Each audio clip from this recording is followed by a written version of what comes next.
Right, good morning everyone. Can you all hear okay? Yes? Oh, that's good, thank you. I've called this presentation Finding and Minding the Gaps.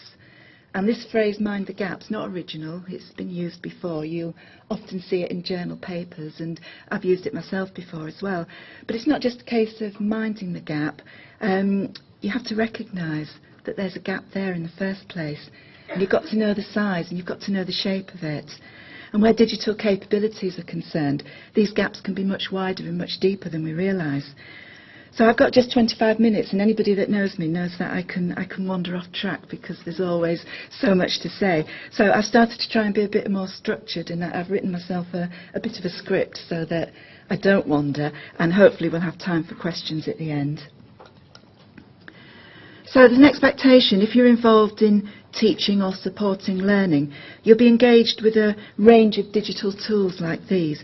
You're going to be familiar with what I call the language of icons, and you're going to be comfortable with mobile devices. You're going to have a presence on social media, and you'll have the confidence to incorporate all of this into your work. But there's questions around how often, how many times these expectations are realised.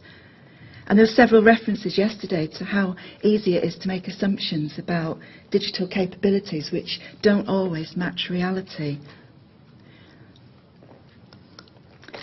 So we can instantly recognise this image, even though it's centuries old.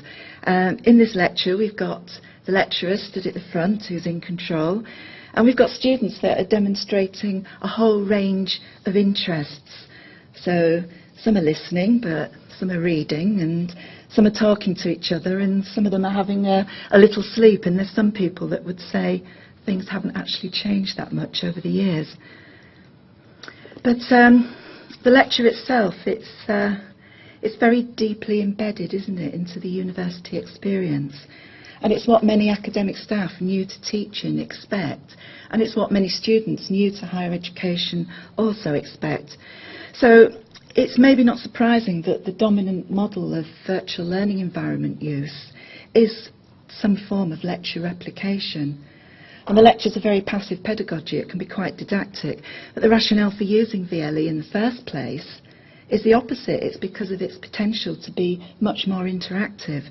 And we're all familiar with the affordances of VLE, which when I talk about VLE, it can be any form of online digital environment. It doesn't have to be the institutional platform. So the affordances, like I say, we're all quite familiar with those. You've got 24/7 access at a time and place of the student's choice. You've got the potential to support independent learning through file sharing and user-generated content. And this, again, has the potential to lead for constructivist, more collaborative modes of learning. So we know all this, and we know that it's our role as IT trainers, as learning technologists, as digital education developers, etc. It's our role to try and make this happen.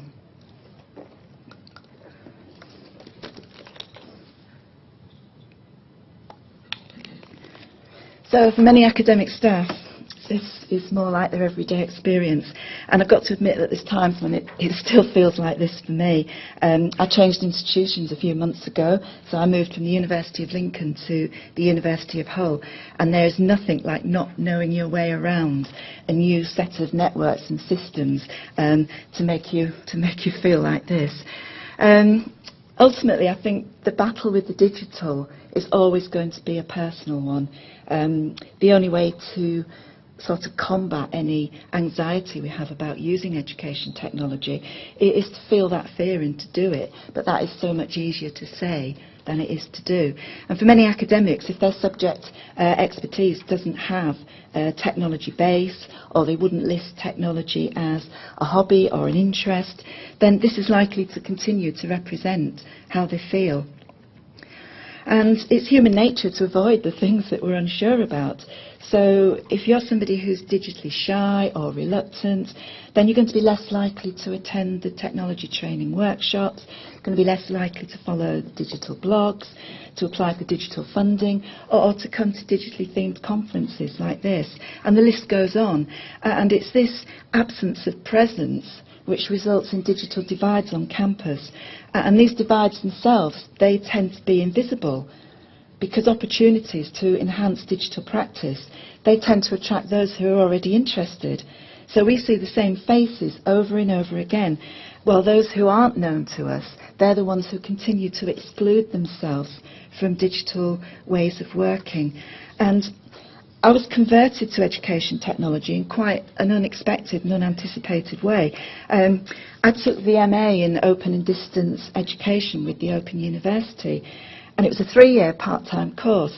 And for 2 years, I was lucky enough to experience everything that the OU could throw at me in terms of education technology. But my learning experience, it didn't stop there, because for the final year, I could choose 2 modules from other courses. So I did, and I made my choices. And what I didn't realise was that these modules hadn't been converted to online delivery. So this courier arrived with this box of books and DVDs, and I was really shocked to realise that this was my course and these were my learning materials. So there were no online forums or activities, and there were no digital tools, and when it came to the exam I had to travel to an assessment centre and do an exam written by hand, and if I wanted to talk to tutors I had to book a phone call with them. So after 2 years of the very best in online digital education, I actually learned more about the power of virtual learning by having all that taken away from me. And my own background is widening participation. I started in higher education using VLE to build links with partner schools and colleges. So I was already converted to the internet as a tool for educational communication. But after my OU experience, I was also converted to VLE for pedagogical reasons too. And at the time, in my work, I was developing transition support for new students using our institutional VLE. And that was when I came across this term. And I've been practicing saying it, but I'm not going to try. So it means fear of change, it means being afraid of doing things differently and stepping outside your comfort zone. So this M word it's very apt for describing resistance to that shift to digital ways of working. And the transition project that I was working on, initially it was for students that had been out of formal education for some time, so they had high levels of anxiety about coming into university and quite low levels of digital confidence. And talking with the staff who were coordinators for this programme, and over the years it developed, so we had over 50 coordinators across the university.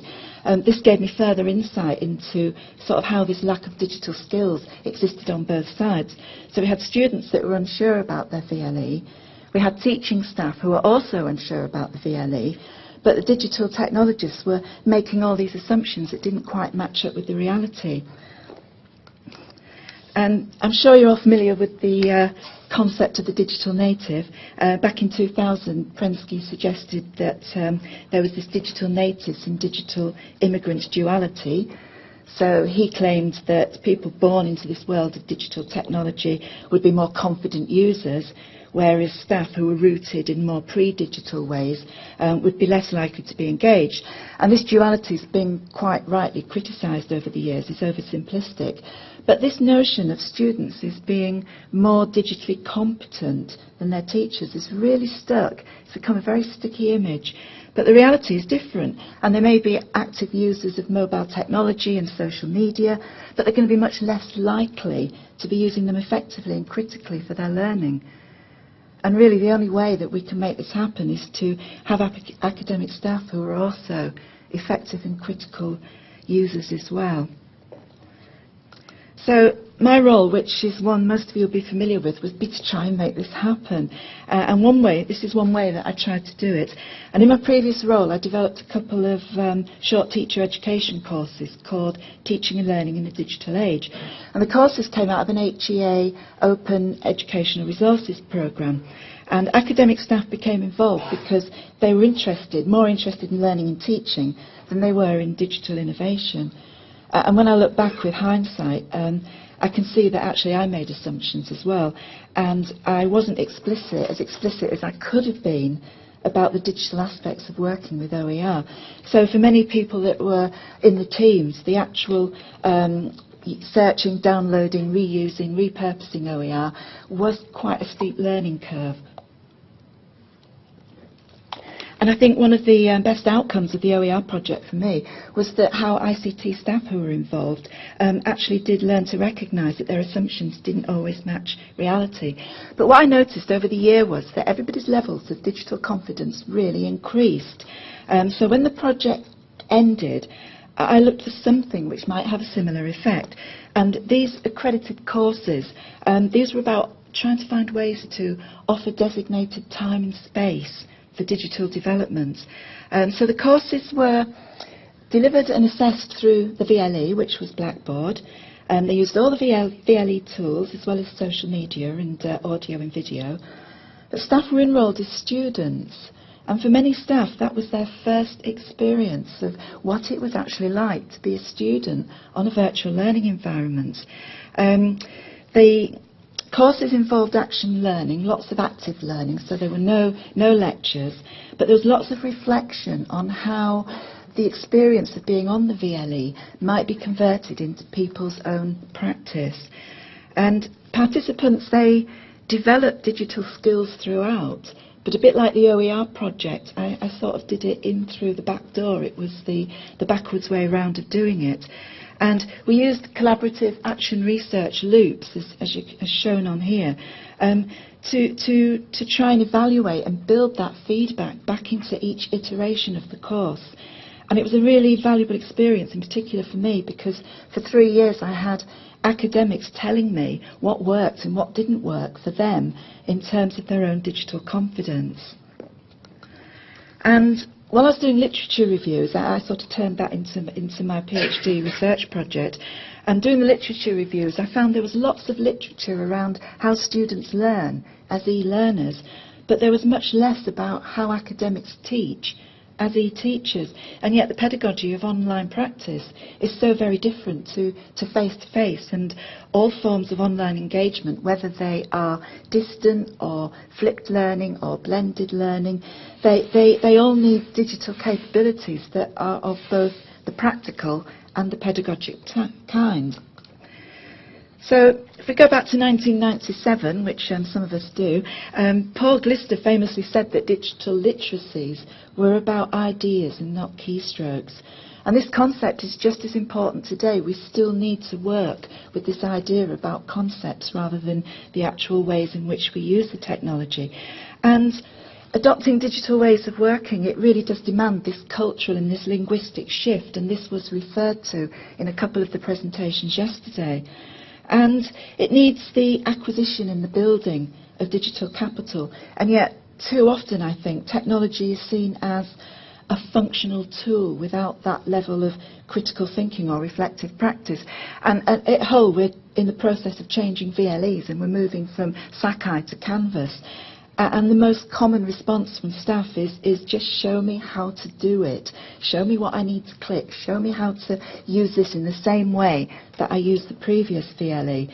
And it's quite hard to sort of teach digital capabilities as being either a cultural or a pedagogic shift without embedding it in context. And it's difficult to embed it in context if staff don't have that first-hand knowledge of how VLE can add to the student experience, how it can extend it, and how it can enhance it. So, if we're looking for more integrated approaches to developing digital capabilities for academics, then here are some possible ways forward. So we could look at exploring ways to embed digital within teacher education and within CPD programmes. And we can either look at doing this independently or work more directly with those that are running those type of programmes. We can look at finding ways of creating e-learning or e-teaching context for traditional technology training workshops. We can do more to bring both those concepts together, and combining ICT practice with pedagogical frameworks for current areas of interest like employability and student engagement. And I think we can get more students involved. We can do much more to get students involved. We've just taken on 5 student interns, and they're going to be running Canvas drop-ins and help sessions, and we're going to position them all at different places across the university. We're sort of hoping that this staff-student interaction is going to make quite a difference to academic attitude and practices towards the VLE. So I think experiential learning of this type is worth consideration. So I've brought a couple of quotes along from the research interviews. And I know that it's not a complete answer. And I know that my courses didn't reach everyone. And even with accreditation, some who started didn't finish. And some who finished didn't take the assessment. But the data does suggest that if we can find opportunities to give staff that student experience, then it's a form of transformational learning. And I think it's also about crossing thresholds. If we think about threshold concepts, we're actually dealing with troublesome knowledge, and we're actually taking people across the thresholds and coming out the other side. And they're coming out with a changed understanding about how the digital can really extend and enhance learning. And during the interviews, staff often talked about their students, and I've put 2 quotes at the bottom about students. They talked about students being digitally savvy, and saying they're always online and they're always on their devices in lectures. But at the same time, they're saying they're struggling to find the appropriate resources, and they're not reading critically or deeply enough. So again, this challenges that myth of the digital native. And although I was supporting staff use of VLE, our team is very much staff-focused rather than student-focused. I think that all the data that collected is really showing just how digital diversity continues to be an issue for students too. So I've brought along visitors and residents typology just to sort of try and visualise digital diversity. You're probably all familiar with this from David White. And here residents they've integrated the internet into their lives. How many of you here would consider yourselves to be residents with the internet integrated into your lives? Anybody? I would expect most of you to put your hands up. Yes, that's good.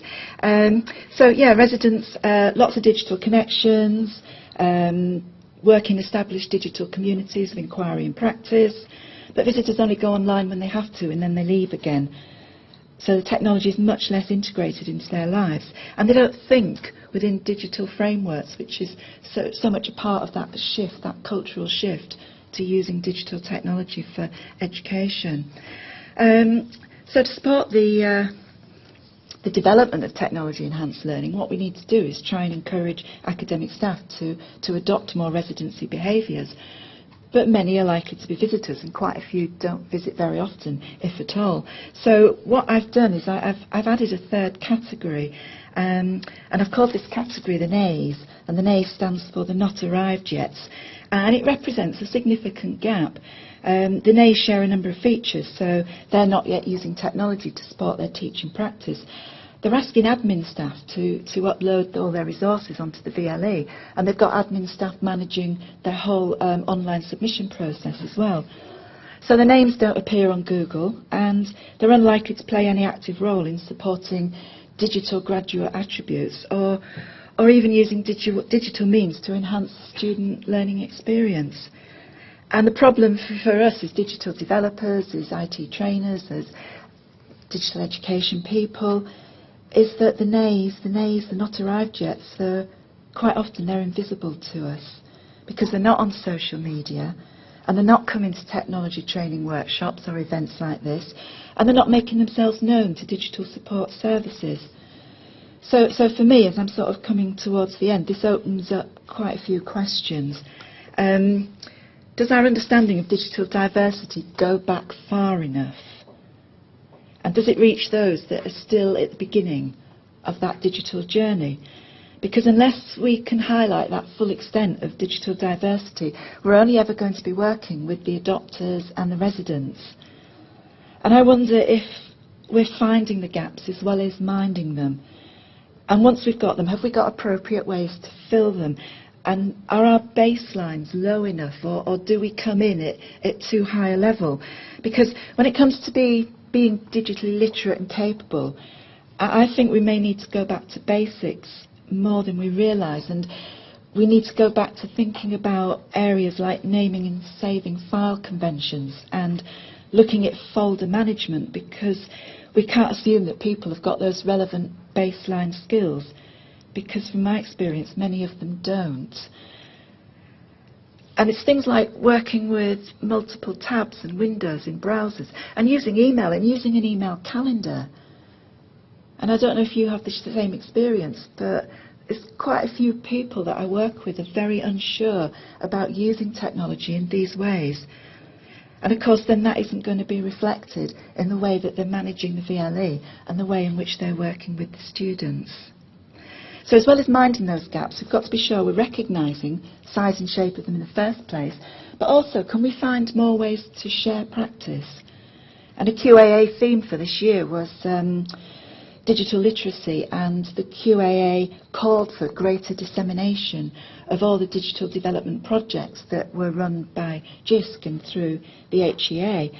And there's always been all these really good examples of how technology can extend and enhance learning, but they tend to be isolated and in pockets. So we need to find more ways in which we can share what we're doing and talk about the things that we want to do and the directions we're going to go to get there. Right, I'm coming up to my final slide. This is Dave, and my heart absolutely sank yesterday when James Clay said there's something about he dropped depressed Dave, because I thought, oh, is he talking about Dave from JISC? And I thought, oh no, I bet it's the same Dave. And if it is, it sounds like Dave might have a history that I wasn't aware of, but I'd already done the slide, so I've left him in there. I wanted to end with the thought that we're all Dave, or we're somebody similar. We're all that in one way or another, because we're all focused on doing the same work.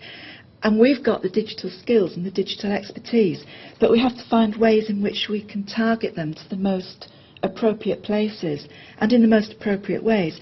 So as well as those well-known faces that we all see and love, that turn up again and again at all the digital events that we put on, as well as those, we've also got to try and reach out to the digitally shy and the digitally reluctant, and they can be much harder to find, which sort of brings me back to the starting point, which was about finding and minding all the gaps.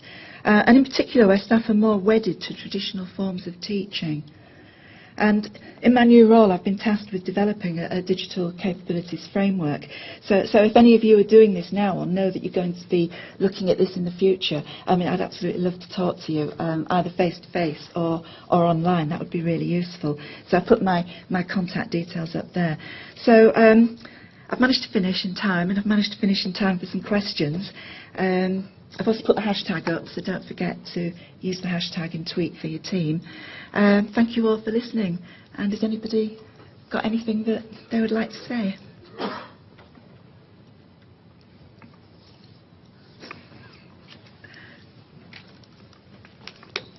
I'm not going to mention depressed Dave.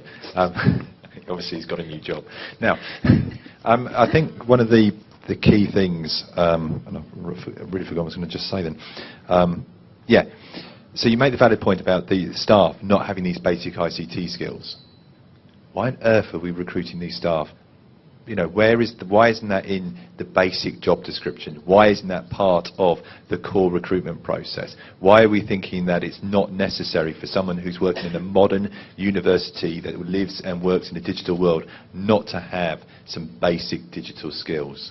You know, let alone advanced digital capabilities. It's more of a comment than a question.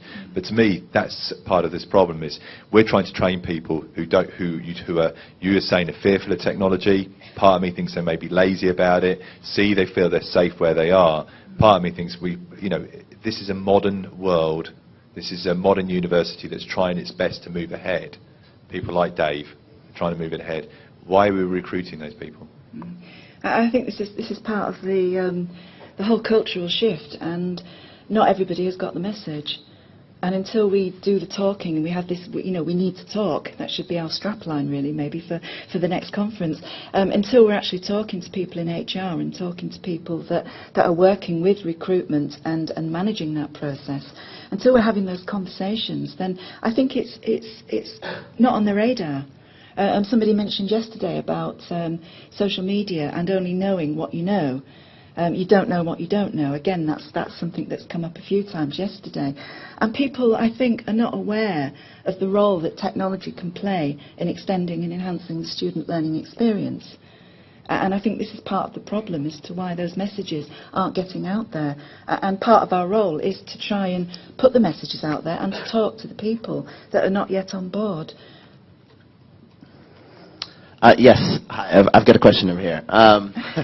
Which is just sort of, I guess, if there are people who are historically not engaging, how do we actually get them? I mean, because you can talk to them, but as you said, you don't know who they are. You don't know, they don't come to things when you ask them to. I mean, I did a research project for my master's, and I tried to identify at least some people that people knew, weren't engaging. And I remember talking to them, and one said, "Well, I kind of feel like I've been here so long.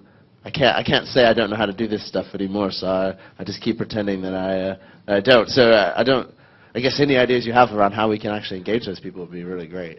Well, at previous institution at Lincoln, we did some work to identify a digital lead in each of the schools. And you can do that at school level, or you could take it down to programme level, depending on the size and shape of your institution. But to have somebody locally that's known, so you're not having to go to a central organisation, you're not having to go to a generic workshop, just trying to make the development a little bit more localised, and to work with students. I'm quite excited about this work that we're starting with students at Hull at the moment, because I think that's going to open doors in a way that maybe have been shut up to now. So that's two suggestions. I don't know if anybody's got any others. I've got one. We use chocolate. Seriously. Yeah, like having... We just use chocolate in our workshops, and we find it really works. But that's just an aside. Take this microphone away, please. Pleasure. I would say one of the main things about getting people to use technology is to actually make it relevant to their context. So I work with the arts, and so people in fine art who are used to oil and canvas often don't see any relevance whatsoever to technology to their context. And if you can show them that actually there are lots of things that they can do that can improve their teaching or improve the student experience, then they will engage. If you just go up to them and say, "Hey, use this thing," and don't tell them why, then of course they're not going to. Yeah. It's about contextualising, isn't it? Putting it in context that's relevant to the individual people. I think that's why working at school level in programme team level can sometimes be quite useful. Well, that's 4 suggestions. Have we got time? Yeah, can I just suggest, actually, in response to James's question, I think the trouble is that these people have already been recruited maybe 30 years ago, before the whole digital agenda was even existed. So we do have to find ways to reach out to them and to make them feel comfortable in sharing their lack of digital confidence. So back to Kerry. Just saying, say those kind of things, but that's really not the reality. There will be a minority of staff in an institution that have been there 30 plus years. But most people do move around a lot more. I mean, how many people here are still working for the same institution they were when they were 18? He's IT literate. I think what we're doing here is, and as Kerry made the point, she says, "Oh, it's because they're too old." I was immediately going to make that. We're saying that these are the issues. Actually, they're not. There was a wonderful quote that someone said, "It's not about skills. It's about."